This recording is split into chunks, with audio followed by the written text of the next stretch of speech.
Shalom, salam pejuang iman. Berjumpa di dalam program Safari Rohani Devosi bersama saya, Pendeta Jimmy Kambe. Pada kesempatan kali ini, saya akan membahas tentang bagaimana keluarga bisa menjadi dasar yang teguh di tengah-tengah penganiayaan. Keluarga adalah komponen yang paling mendasar yang diciptakan Tuhan sejak semula. Setelah menciptakan dunia, tumbuh-tumbuhan, dan binatang, Tuhan menyempurnakan karya penciptaannya dengan menciptakan manusia menurut gambar dan rupa Dia, atau yang kita kenal dengan istilah imago Dei, atau sesuai dengan citra Allah. Firman Tuhan berkata, lalu dari laki-laki itu, Ia menciptakan perempuan. Tuhan bisa saja memilih untuk menciptakan banyak manusia, seperti banyaknya tumbuhan dan hewan yang Ia ciptakan. Lalu Ia membangun pemerintahan manusia sebagai komponen sosial dasar, tetapi itu bukan yang Dia lakukan oleh Dia. Ia menciptakan sebuah keluarga sebagai komponen sosial mendasar, dan unit keluarga ini menjadi dasar hubungannya dengan umat manusia. Bapak Ibu Saudara yang dikasihi oleh Tuhan kita Yesus Kristus, ini terlihat jelas di dalam contoh keluarga bangsa Yahudi. Sekalipun kita melihatnya di dalam Perjanjian Lama, di mana sebelum Tuhan memanggil Israel menjadi bangsa yang terpilih, Tuhan berbicara pada keluarga Adam melalui Adam, dan Ia berbicara pada generasi berikutnya melalui setiap kepala keluarga. Inilah mengapa mereka dikenal dengan istilah patriark. Kita melihat bagaimana Tuhan berbicara kepada Nuh, dan melalui Nuh Ia menyelamatkan seluruh keluarga. Namun saat Ia memanggil Abraham, garis hubungan keluarga menjadi lebih jelas.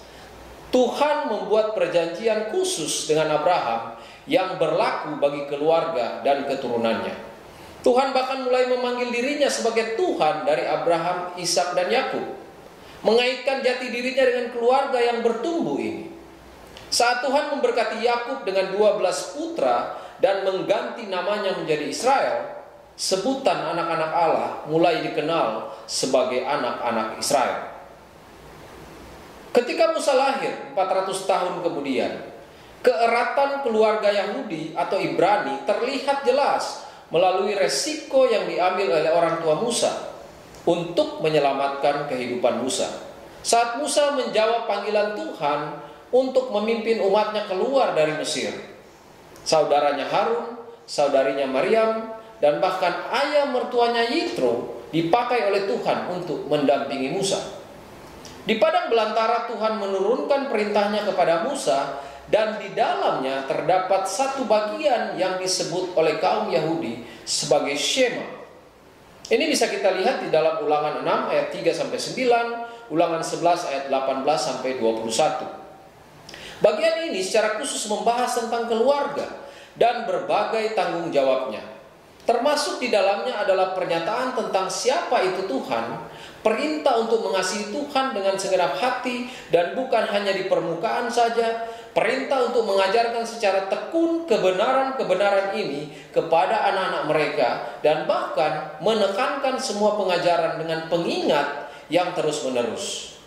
Keluarga harus sering membicarakan hal-hal ini, firman Tuhan, serta memasang pengingat, bahkan dikatakan harus dipasang di dinding, bahkan di dahi dan di badan.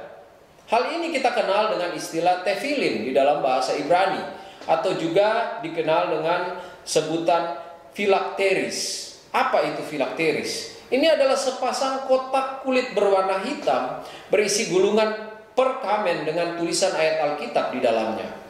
Tefilin tangan atau shelyet dipakai oleh orang Yahudi untuk dililitkan di sekeliling lengan, tangan, dan jari mereka. Sedangkan tefilin kepala atau shelros diletakkan di atas dahi mereka.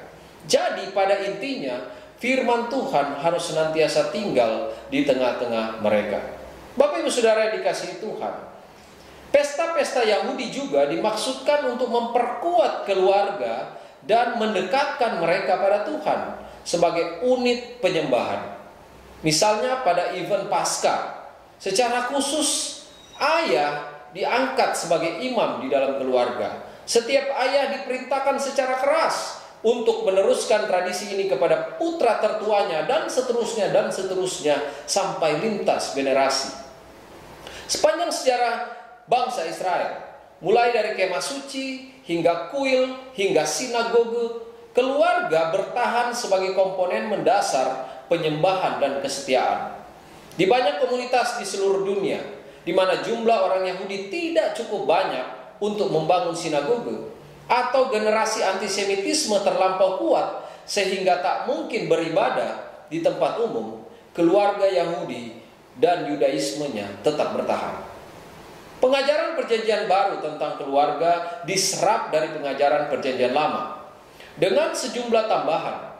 Suami dan istri menjadi satu, dengan suami sebagai imam keluarga seperti halnya Kristus adalah kepala gereja. Efesus 5 ayat 21-23 sudah menjelaskannya kepada kita. Namun baik suami maupun istri harus saling tunduk, saling mengasihi, dan bahkan anak-anak harus dibesarkan di dalam ajaran dan nasihat Tuhan. Ini bisa kita lihat di dalam Efesus 6 ayat 1-4 dan Kolose 3 ayat 20-21. Tuhan tidak hanya membangun keluarga, tetapi Ia juga memberikan titahnya untuk melindunginya. Di antara 10 perintah Allah misalnya, 6 perintah menyinggung tentang hubungan antar pribadi. Dan dari ke-6 perintah ini, 3 dimaksudkan untuk melindungi keluarga. Hormati ayah dan ibumu, jangan berzina, dan bahkan jangan mengingini istri sesamamu. Itu terdapat di dalam Keluaran 20. Nah, pertama-tama Tuhan merancang organisasi keluarga. Lalu Ia melindunginya agar tidak hancur dan ancaman yang berasal dari dalam ataupun dari luar. Dan kemudian Yesus meningkatkan perlindungan ini dengan memperluas arti dan tidak baiknya perzinahan di dalam Matius 5 ayat 27-28. Dan bahkan Dia melarang perceraian. Bapak Ibu Saudara yang dikasihi Tuhan, Tuhan Yesus mengajarkan kepada kita bahwa keluarga yang kuat merupakan rancangan terbaik Tuhan untuk manusia. Inilah mengapa Paulus banyak mengajar dengan panjang lebar tentang perkawinan dan keluarga di surat-suratnya. Ia mengecam keras di dalam suratnya yang pertama pada Timotius bahwa pria yang tak mengurus keluarga lebih buruk dari seorang yang tidak percaya. Ini bisa dilihat dalam 1 Timotius 5 ayat 8.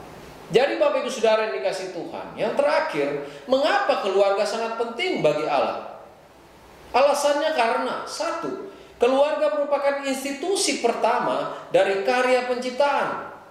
Yang kedua, keluarga merupakan metafora dari gereja sebagai mempelai perempuan dan Kristus sebagai mempelai laki-laki, di mana suami harus mencintai istri seperti Kristus mengasihi jemaat. Yang ketiga, gereja diidentikan dengan anak-anak Allah, dan gereja memanggil Allah dengan sebutan Aba, ya Bapa. Yang keempat, fokus Allah di mana seisi rumah menjadi percaya.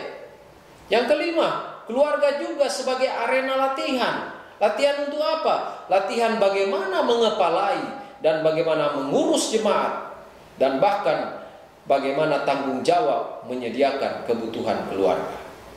Dan yang terakhir, keluarga merupakan lembaga terkecil yang sangat berperan aktif dalam proses menjaga, menumbuhkan, dan memelihara iman kepada Tuhan Yesus Kristus.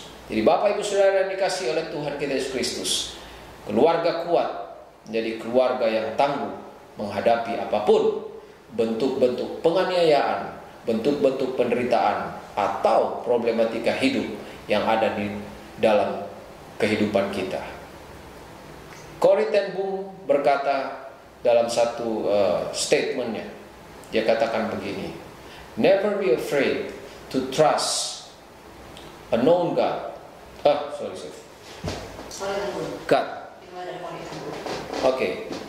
Bapak Ibu Saudara yang dikasihi oleh Tuhan Yesus Kristus, Corrie ten Boom berkata di dalam salah satu bukunya, dia katakan begini: never be afraid to trust an unknown future to a known God.